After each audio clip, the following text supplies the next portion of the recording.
Welcome to the Unscripted SEO Interview Podcast.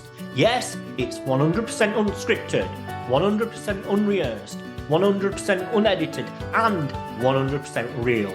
I'm your host, Mark A. Preston. Right. What about all these people that say, well, these AI tools are actually just basically basing their information on what other people have already written or done? Yeah, so I think there again, quite often the people that make that comment don't really fully understand how these tools are working, because all a tool like GPT does is it takes this huge corpus of data, this training model that's been fed with, which is millions of web pages, Wikipedia, all this kind of stuff that it's found. And it's not using that content. If you ask it a question like, write me an essay on, my trip to France, it's not going and looking through that training model, trying to find an essay on a trip to France and then pulling that and then giving you that as a response, right?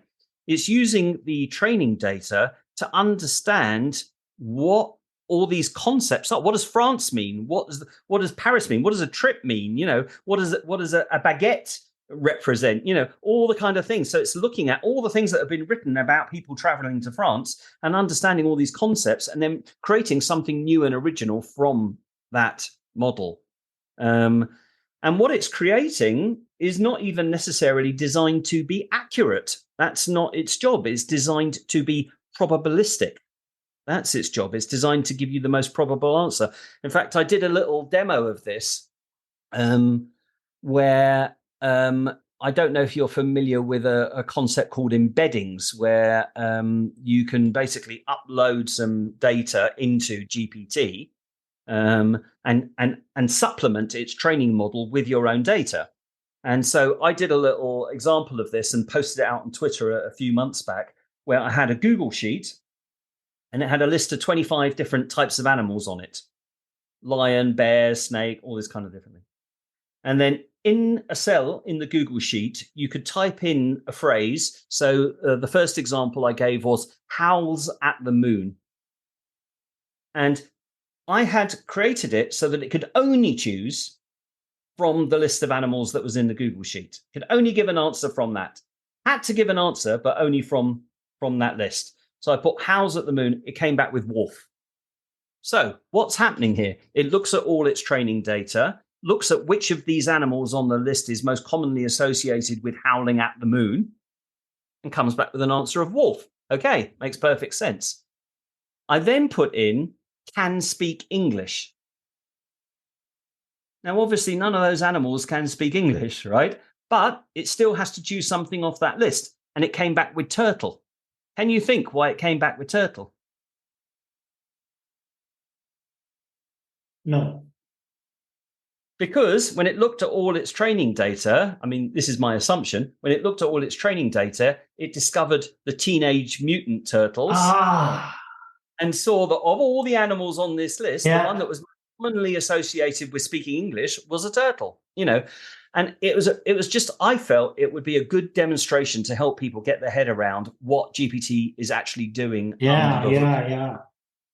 It isn't necessarily designed to give you accurate information. It's designed to give you probable information. Yeah, it's the connection between something and something else, and the multiple connections.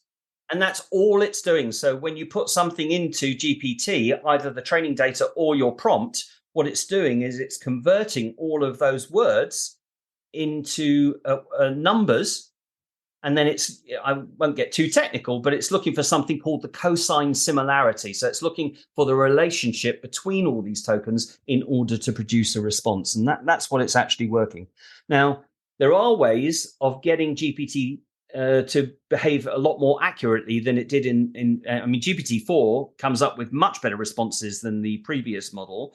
And now you've got things like, Bard, and you've got Bing's GPT, where what it's doing is verifying information on the web from sources before it then gives you a response to double check that it's giving you accurate information. And so that whole area, that whole concern around accuracy is a very short-term problem. You've been listening to the Unscripted SEO Interview Podcast with me, Mark A. Preston. Join us next time as I interview more top SEO professionals.